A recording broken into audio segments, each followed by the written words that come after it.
This is Words Aptly Spoken, which comes from Proverbs 25:11. A word fitly spoken is like apples of gold in settings of silver. The written word is a precious treasure. We want to preserve written knowledge for God's glory and as an anchor to the history of the church and its classical conversations. We hope to encourage the reading of words and of the word.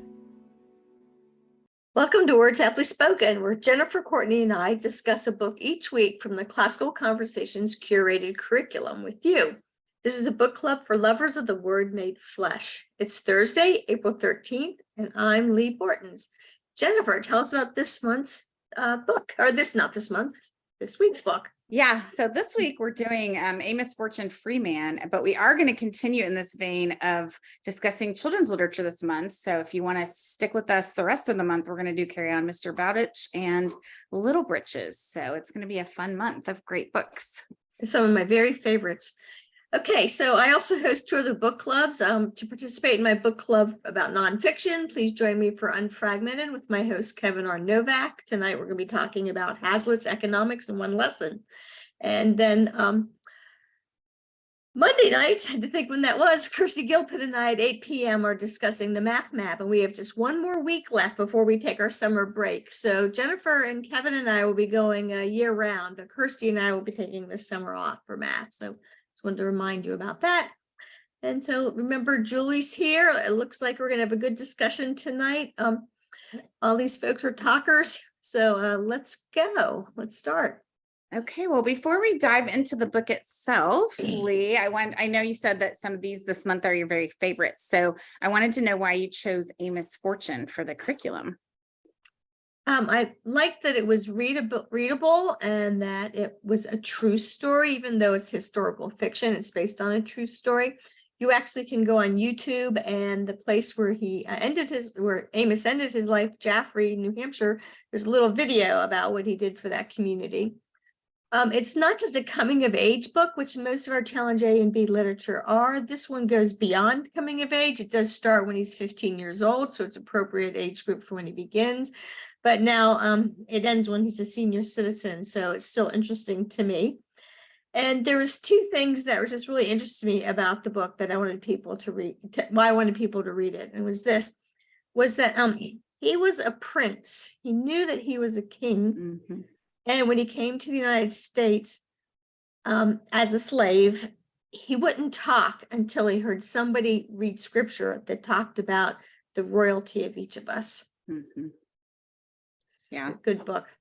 It's an amazing moment. And it's a little girl who's reading it to him, a little Quaker girl. She was, I think, 10 maybe. So that is fascinating. I was thinking about what you said about the fact that it goes from age 15 until his death in his 80s. And there are that's a whole genre of novels that cover the whole lifespan of a person, but none of them are quite this compact. They usually run to the 1,000 to 1,500 pages. So I appreciate that we got to see Amos's whole development in a much shorter scope. That's nice for us to start out with something a little shorter. So I also thought it's for our discussion tonight. It's a good story because it goes over so many years. We're going to talk about Freytag's pyramid, and it seems like there's segments throughout the book that have their own pyramids. So it's a really good single book to use to teach this idea. Yeah, I think so. Well, we can go ahead and look at the pyramid tonight. So Freytag, for those of you who don't know, was a 19th century German playwright, and all he really did was draw a diagram of things that were in Aristotle's Poetics way back when. Right. So Aristotle was a great noticer of things and cataloger of things. So he noticed that these are the elements of all stories. And then Freytag took it a little step further by making it a diagram. So we have, you start the story with the characters and setting, and then you have the rising action, the climax, and then the falling action. They aren't all perfect triangles, but that makes it easy here for us to look at it. So let's start there at the beginning and say, who are the characters? And the way I like to ask my kids setting is, when and where are these characters? So who are they, and when and where are they? Anyone can answer. How about you, Holly? It's probably going to be hard for Madeline because she's driving. Oh, you're muted, Holly. Yes, we're not hearing her. Let me grab my book here. Okay, go ahead. Yeah. I got it. Okay. Well, you have the main character, right? And he has this change of name. Mhm. His African name, I don't even know what language that's based out of. Munshi, or this Mhm. tribe, right? Is that Munshi people? Mhm. Yeah. And so he starts out right here in this kind of a very remote kind of place. And where is his name? I'm blanking out that part. Othman? It's from the tribe. He and his Yeah. sister have very similar names. I think he's Atman and she's Othman. Mhm. They're almost exactly the same, their names. Mhm. And then the tribe's name is almost the same as their names. So Mhm. Right. yeah. Okay. But I think Othman, maybe yeah. I think maybe the author, is it Jean Latham? Who wrote the book? I forgot.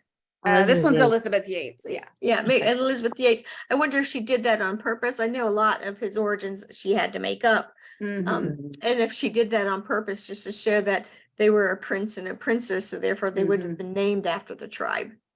Yeah. Right. Right. Yeah. Yeah. So they start off in Africa and then what? They meet the Copeland family. He's, Mhm. well, not they, Amos is Right. kidnapped, Right. enslaved, meets Yeah. the Copeland family, and the Copeland family, even though they're slavers, are very kind to him. They don't Mhm. abuse his services. Mhm. Mhm. Yep. So I And think then- before we leave his sister, that she's interesting. She's almost like Harvey, Harvey, the story about the rabbit, where the main character is not even a character, then he lines and doesn't do anything. Mhm. And the sister is kind of like that. She's a thread throughout the whole book without actually ever being there. Yeah.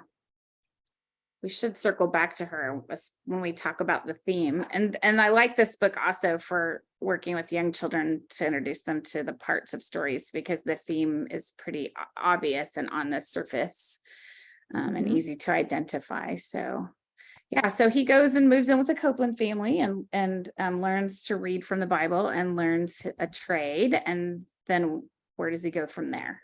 Yeah, isn't it through It's the Richardson family that he gets the Yep. trade where he becomes a tanner? the It's- tanner, yeah. Yeah, Is that Ichabod? that's where he gets, yeah, it's Mhm. Ichabod. That's where he gets his final trade. Yeah. Mhm.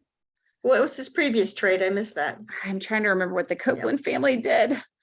Yeah, Mm. I don't remember either. Yeah. And so then so the Copelands were gonna give him his freedom, but then they get into some financial trouble. And so that's how he ends up being sold to the Richardson family. And then what happens to him there? Like he becomes a tanner, and that's Mhm. where just his work ethic is so admirable, and that's where he begins to, well, he's still looking for his sister. We're hoping that she maybe made it on the trip over. So he's developing his usefulness to the community during the next stage of his life. Yeah.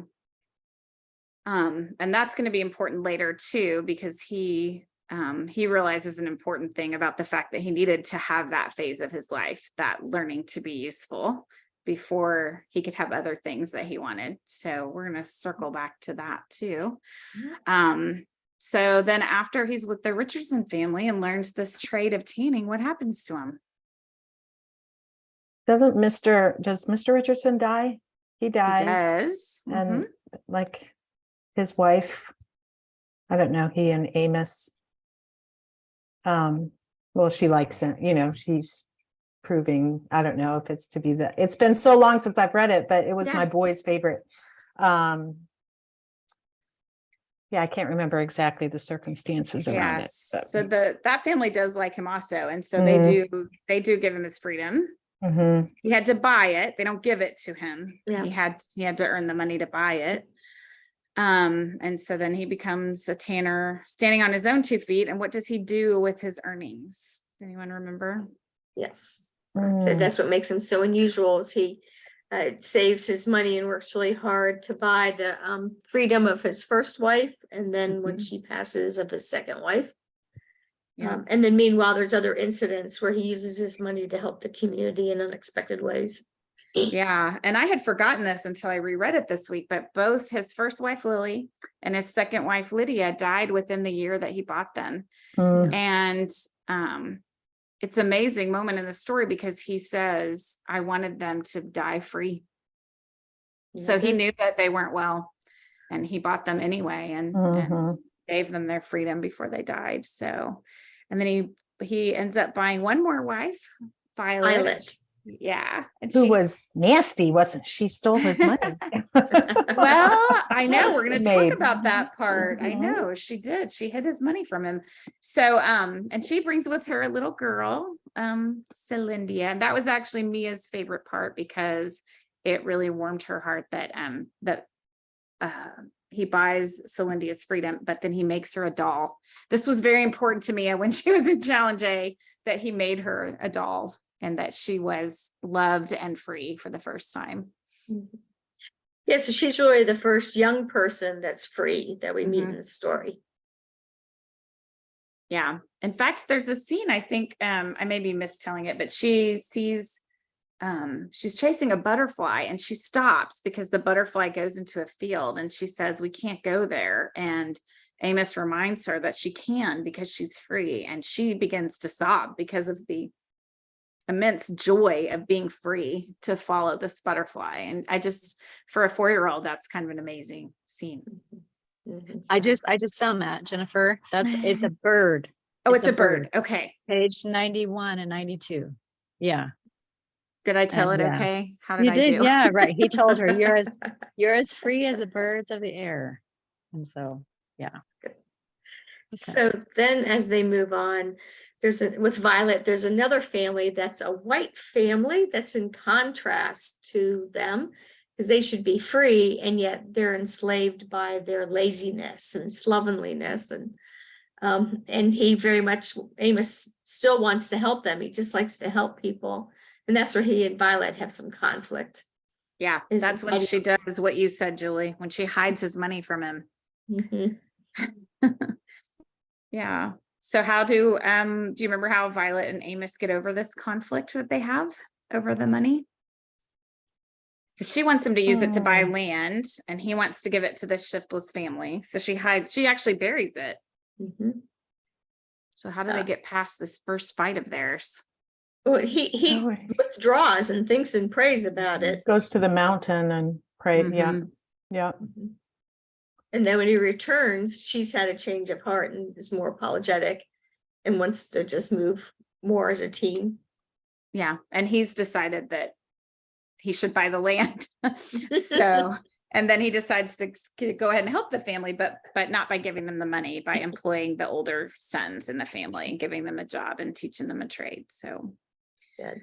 it's, I appreciate that, Julie, what you said about the mountain, because one of the things that is amazing about this book is how often Amos is silent Mhm. and goes to the mountain to pray. And it is interesting when you have boys and you're reading the natural conversations that come up with looking for a wife or what do you do when you have an argument. It was really good. This particular, situation where that's why I remember it, where he went away.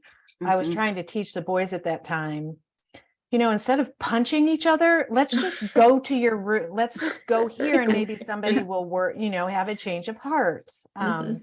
Or, you can apply that to spouses. Of Yep. course, you're not going to punch your spouse. Well, you shouldn't, but hopefully not. yeah. So, it was just the timing of this book, in where our kids are reading it in CC is it just naturally goes along with what they're doing. So it's good. Yeah, because our what's our challenge B theme? Does anyone remember? Freedom, or no, Discipline. discipline brings freedom, or discipline. Yeah, brings leads freedom. Yeah, which this book definitely demonstrates that, right? Mhm. Amos is a very disciplined human being. So There's some more characters too that I like to think about, and it's another reason why I picked it. There's us. You know, he saved money and was able to have a educational scholarship fund that lasted for a really long time after he died. So he just really was a person about family and legacy and freedom. And I think a lot of things we homeschoolers want to share with our children.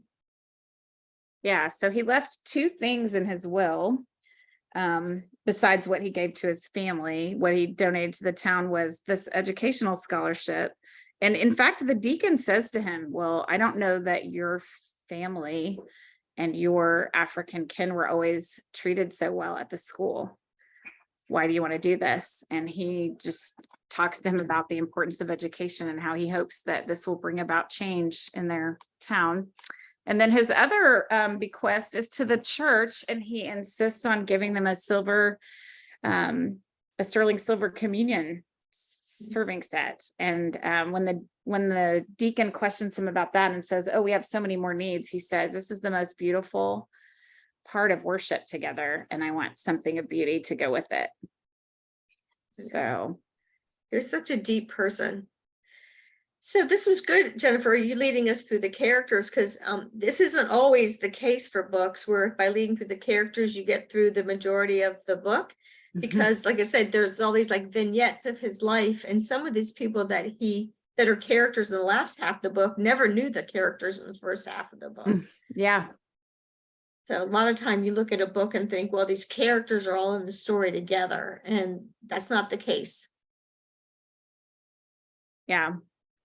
It is interesting how she weaves this particular story together. So if we look at, we didn't do Number of the Stars last week because it was Monday, Thursday, and we decided to celebrate Holy Week. And so, but I was thinking about the contrast because I had just read that last week, and that's a very short period of time, about 2 years in Denmark in this young girl's life. And so it's quite a contrast so she meets only a very few characters in that 2 years. It's a very concentrated, kind of like the Jesus Revolution movie. But anyway, and then we have this, which is much more like on the scale of, Les Mis or Moby Dick or a Dickens book, where he's meeting and influencing all these circles of people who then influence the generations. So I think that's really important that you just brought that up, because there's 1,000 other books we could have chosen in the curriculum, and the ones that did get chosen are there because of the variety within them.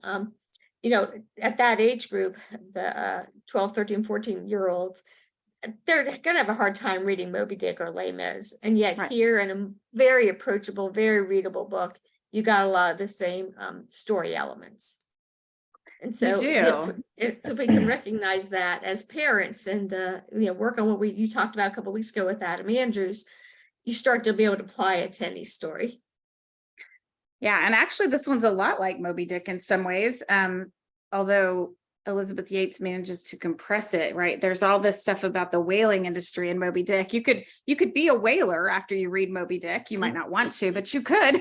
And in this one, you get a lot of interesting detail about tanning, which I think young people find that very interesting, that idea of living off the land and knowing a very physical trade. I think that my kids all enjoyed that about this story.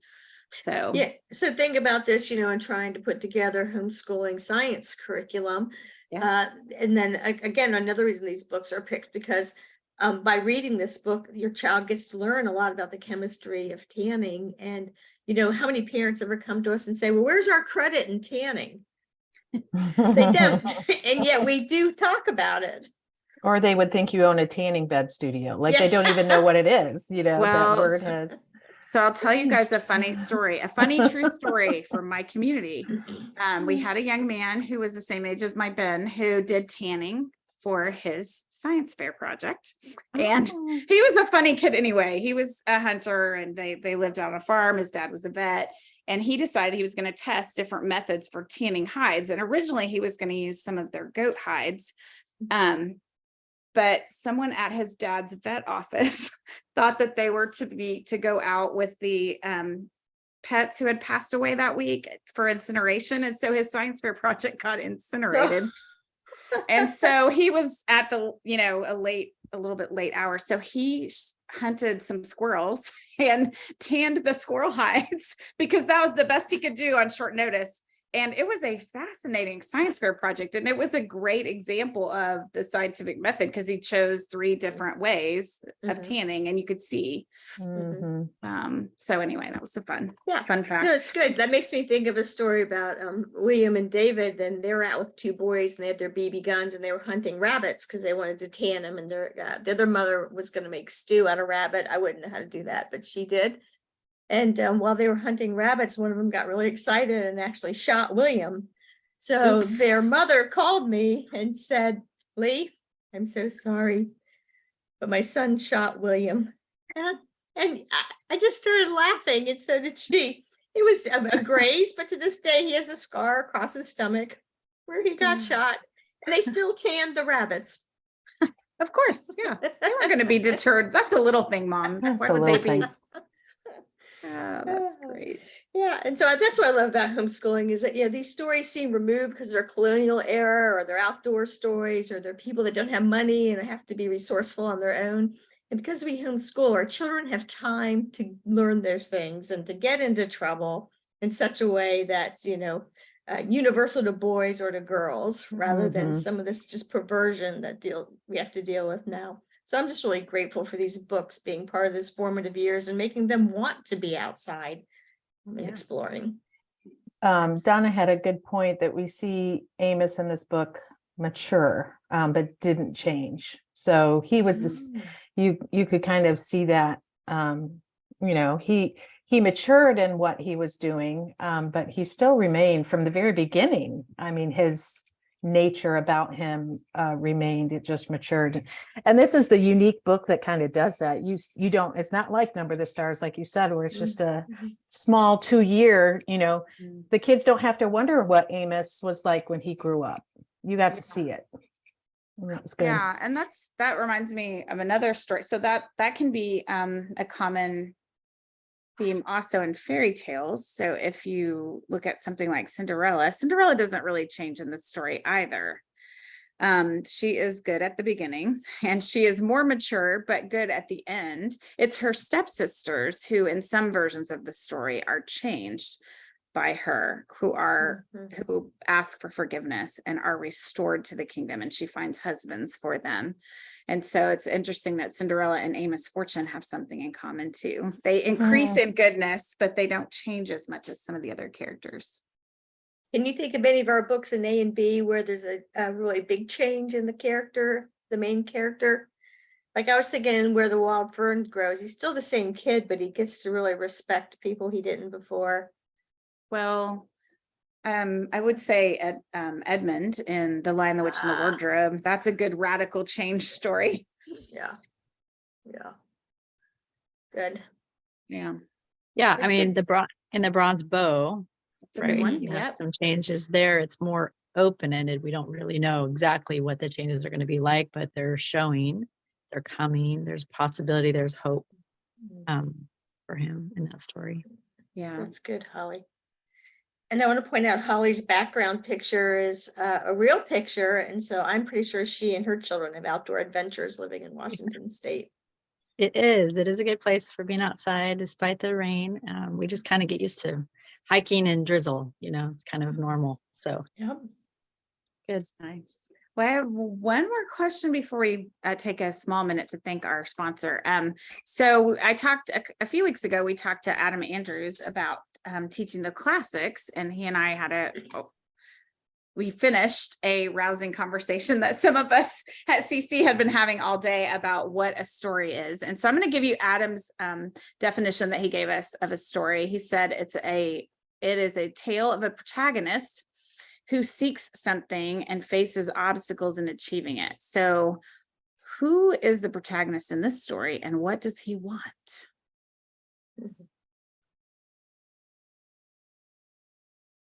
These are pretty somewhat obvious in this story. So Well, it's Amos, but the thing that's interesting, what he wants, he doesn't really quite get, but he gets a pretty good thing instead.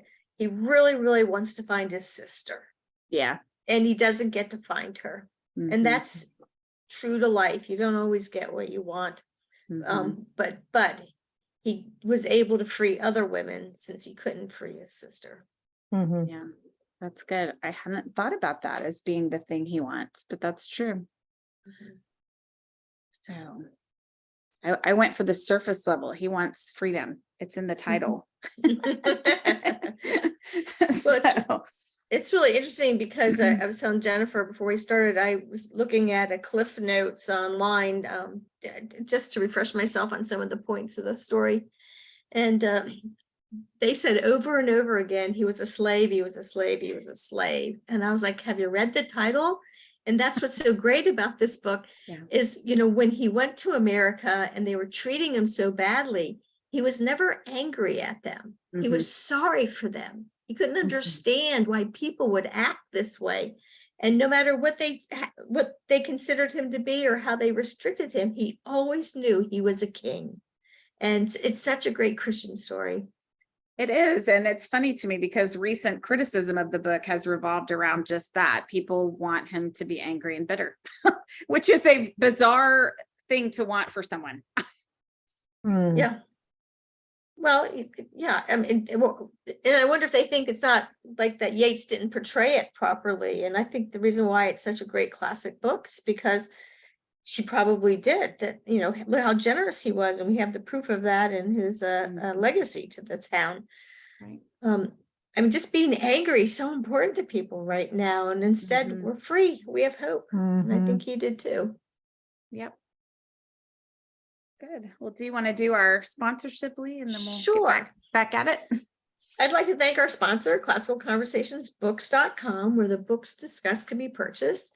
We have the entire 2023 Words Aptly Spoken Book Club's calendar at leebortons.com with links to the CC book site. So visit and plan to join one of our other book clubs too. And you can just show up. It's okay if you haven't read it. You can just listen or chime in when we ask about, you know, general questions. And one thing I want to point out that we learned about from last week, we have a posted calendar of books. And so if for some reason we have to miss a week, like we did for Easter last week, we won't shift the schedule. It'll be what it says. It's posted for the year. So next week's book club on Thursday, April 20th, we'll discuss one of our very favorites for everybody, Carry On, Mr. Bowditch by Jean Lee Latham. Yay, I'm looking forward to it. Okay, so there he is. There he is. Next I week. like it that you put the old cover in there. Yes. Just as a moment of comic relief, the publisher changed the cover, which we have no control over. And as I was going through the warehouse the other day, Travis asked me if I had seen the new romantic cover of this one and of Johnny Tremaine, and that's what they look like. They look like YA romance. I'm not sure why they feel compelled to do that. This is much more fitting to the story, him with his tools. So we'll just keep showing this cover. Oh, all right. Well, we've been working our way through Freitag's Pyramid, and one of the things that we look at as we discuss the story is what kind of conflict is there. So we have, these aren't all the conflicts there are, but they're most of them. So you can have a conflict where it's man versus man versus himself, man versus society, man versus nature, or man versus God, or in the case of the Greek and Roman stories, the gods, lowercase g. So what kind of conflict do you guys think this story is? And there's no right answer. So.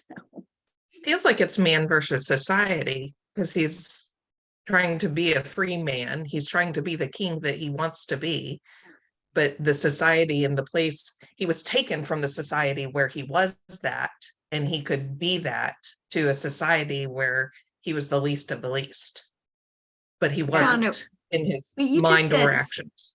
You just said it's so important because I just realized that, you know, moderns will scoff at the slavery side of what's going on and not recognize that currently society is destroying man. And they think somehow we're better than they were. Yeah. That's good insight. Yeah. We talked about that with my Challenge 3 class this week, that there's this, I had them define freedom. And I said, first, I want you to define freedom like you think our society defines it. And then if you don't agree with that definition, I want you to add to it. And their societal definition basically was what I thought it would be, that it's limitless choices. And then throughout the course of the morning, we circled around to the fact that that's the worst kind of tyranny. When you're left to your own devices, you're a slave. And the Bible tells us that you're a slave to sin. So it's a bad definition of freedom. But yeah. So I think Man versus Society is a good one to discuss with our kids. This might be the first story they've read about slavery. And so they're learning for the first time what that was like to be kidnapped and go through the middle passage. And I think she does it in as gentle a way as she can so that it's appropriate for young people, but introducing them to that. So that's a good answer. Did anybody else have a different kind of conflict that you saw in it?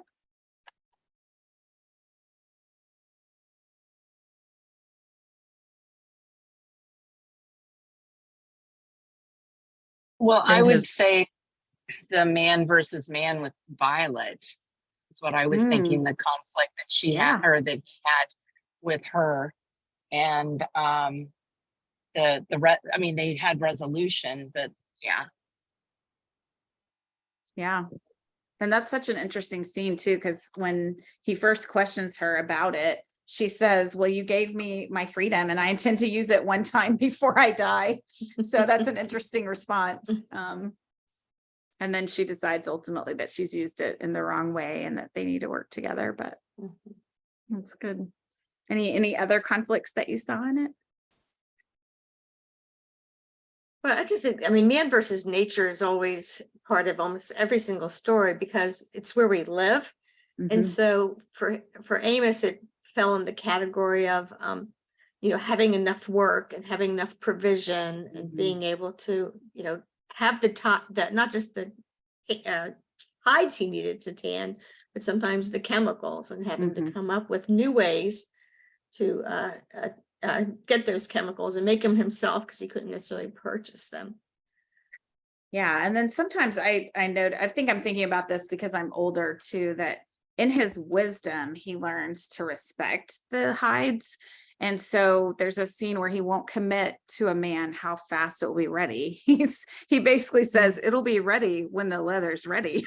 And so he's in some ways limited by the hides themselves. They will be ready in their own time, which is a neat moment of symbolism in the story too. So yeah. Does anybody think man versus self? Because I was trying to think of incidents where that stood out, but I can't think of any.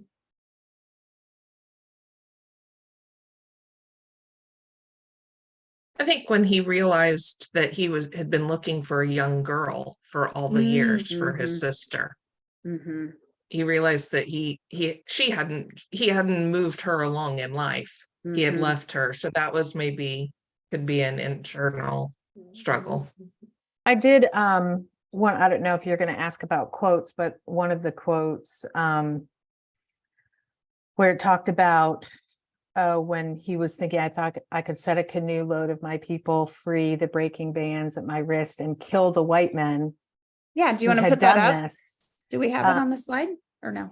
Oh, is that the quote that you said? Yes. We How liked about that. that? Look at you, Julie. It's Read right it again. Read So- it again, Julie. So once, long years ago, I thought I could set a canoe load of my people free by breaking the bands at my wrist and killing the white man who had held the weapon. I had the strength in my hands to do such a deed, and I had the fire within, but I didn't do it. What held you back? Amos shook his head. My hand was restrained, and I'm glad that it was, for the years between have shown me that it does a man no good to be free until he knows how to live, how to walk in step with God. So I do think there was an inner struggle. This clearly, he had in his mind played out, I could break these, he's probably a big guy. And, but there was restraint and that the years that he could, that the responsibility of freedom,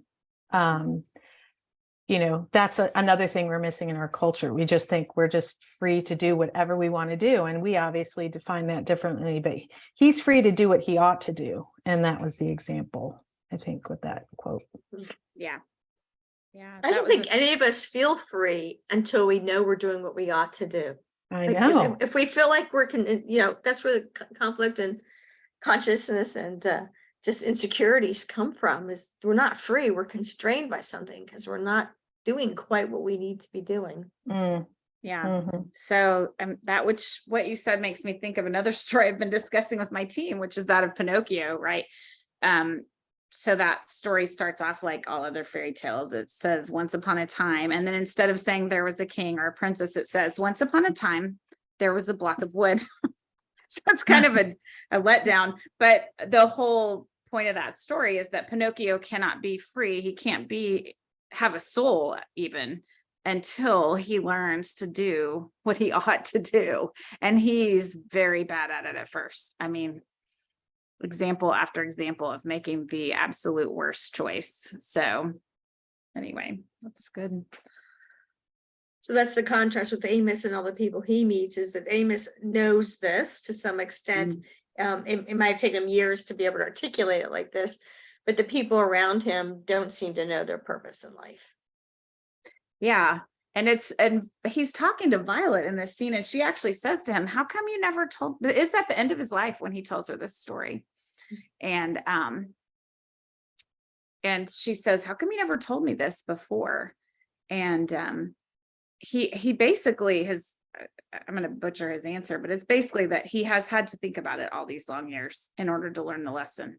And again, that's just his quiet spirit of walking with the Lord and and understanding the lesson. And he doesn't move until he understands exactly what he's supposed to do.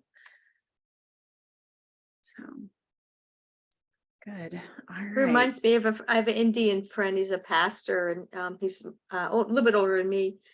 And his for the 12 years I've known him, every single day of the week he plants a new church. And the way he does it is, one, he's built his network up over many years, but he literally prays from 3 a.m. to 8 a.m. He just prays, and he's like, why would you work when you haven't prayed? And he just knows God so very well. And we all, I mean, I don't do that. Yeah. We tend to jump in, and I get the sense that Amos was probably praying while he was working and praying when he was in captivity. Yates doesn't say that specifically, but he's just always thinking about what is his role and purpose in life and trying to hear how to help people. Yeah. Yeah, Donna, he had immense patience, didn't he? In waiting on the Lord. That's so hard. So if we circle back to where we were when we began and talk about the setting again, one thing after I've kind of discussed all this with my kiddos, I like to ask them, how did the settings that Amos was in help him, and how did they hinder him?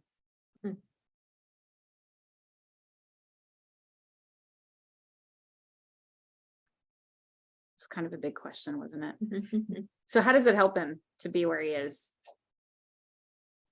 And his first slave owner was the Quaker, which really introduced him to God. Yeah. And I think that helped him in a great way to see that he was a king and he was a child of God, and that he got that. And that helped him go through the rest of his choices and the rest of his life. Yeah. Yeah. In fact, his fellow slaves call him Amos Fortunatus. That's where he gets his surname, right? Because they think he's been so fortunate in his masters and his circumstances. So good. Oh, and I was thinking too that at the end, when he does find his own land, he is helped by all the resources that God made resources. He has all the trees that he needs to make the tannin constantly, and he is able to buy a piece of land with water, and he's got the mountain for his reflections. So that's Wait, one thing he always chose to do was to live relatively close to a slave market. Yeah.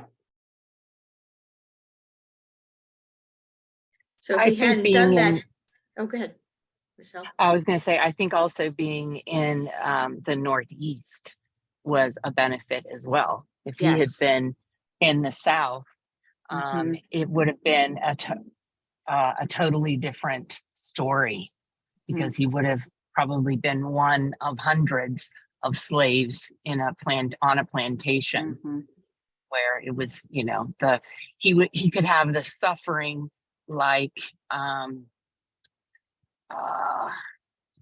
not Booker T. Frederick Washington. Douglass. Frederick Douglass. Mhm. Yeah. Yes. And I can't remember what year is this story take place? It's 1725 to I think 1801 somewhere. So he's earlier than some of the slave accounts. Yeah. So I mean, it might have been a little bit different, but when when we've read about Booker T. Washington and Frederick Douglass and just the stark differences between their experiences as slaves, it makes you think more deeply about the experiences of any slave. But that's what I was thinking. Just being in the North probably was more beneficial to him. Yeah. The thing is, though, at that time in American history, a lot of white people were indentured servants that had come over from Europe, and they had put themselves into slavery, kind of like biblical slavery, where you could sell yourself for your debts or to better your life. And so the idea of people owning each other was probably more universal versus when it was with Douglass and Washington. Indentured servitude had pretty much gone away for white people, and we had more of a distinction between that. And so I think it probably highlighted the pain. I think so too, because I mean, Amos has an indentured servant toward the end of the book, and he does it to help his friend help out their family and educate the son. And so when they've fallen on hard times, he does it to actually help them, which is kind of an interesting, he's paying to free all these other people, and then he has an indentured servant for a time that he trains. But I mean, it's an economy that we don't have anymore. And well, I shouldn't say that, we do have it. We have it worse now. Like Donna was kind of contrasting, but we don't use the same words, so we don't recognize what's going on. Yeah. Well, Johnny Tremaine, he was an indentured servant Right. too, correct? Yeah. Yeah. And that was definitely during that the Revolutionary War. And then there's also the scene where the town auctions off their very poor and not to the highest bidder, but to the lowest bidder, so that they have a way to feed and clothe and shelter those who can't take care of themselves, which is also very interesting. So Amos buys Polly from the Shiftless family. Also, she's another one that he brings into his home and takes care of, and then she passes away. But he also says, I wanted her to die free. That's right. So I wouldn't mind spending a minute talking about that scene, because that's one of the reasons I enjoy the book a lot. People are so set on, you know what you know, and Amos in that situation where the town's managing welfare and the poverty totally different than we do. I think it's just really interesting to talk about, because selling them to the lowest bidder made it so that the taxpayers didn't have to spend money that wasn't necessary to spend, and it also made it so that the person who needed the help could get help. So you were helping two people at once, because they would have the low, if I didn't have a lot of resources, I might be the lowest bidder because I really need the help of the person. And I think that I just don't think we appreciate how helpful a system that was, because it sounds so close to slavery. But really, is it slavery? Isn't it just as much slavery when you're getting a check from the government and nobody's there to love you when they give it to you? yeah. This is a good book for turning our ideas on their heads. We are almost out of time. So I thought, Julie, if we could pull up Amos's, do we have his eulogy? I can read it if we don't. Oh, no, I'm sorry. That's okay. I can read it. So I always like to talk to my students about, how do you want to be remembered? What's your legacy going to be? And so I love that she ended with Amos's actual headstone. It says, in the churchyard in Jaffrey, New Hampshire, are two handsome headstones. The slate weathered well, and William Farnsworth's chiseling is clearly readable. They say, sacred to the memory of Amos Fortune, who was born free in Africa, a slave. In America, he purchased liberty, professed Christianity, lived reputably, and died hopefully. Nice. So I hope they put that on my tombstone, because I was a slave until That's right. I met the Yeah. Lord when I was 23, and now I'm still a slave. I just know who my master is. Yeah. He's a good master. Mhm. And this is definitely a good reputation to have after you die, isn't it? That Yep. to profess Christianity, live reputably, and die in hope. Mm, Oh, good. beautiful. Okay, so everybody, next week is Carry On Mr. Bowditch. So, invite other folks on from the Challenge A and B or any of the levels of classical conversations. And we look forward to talking to you more about the settings and the characters and the various themes that are in there. Thanks, Jennifer, for working through all that with us. Yeah. Bye. Thanks for joining in. Thanks. Bye, guys. Bye. Bye.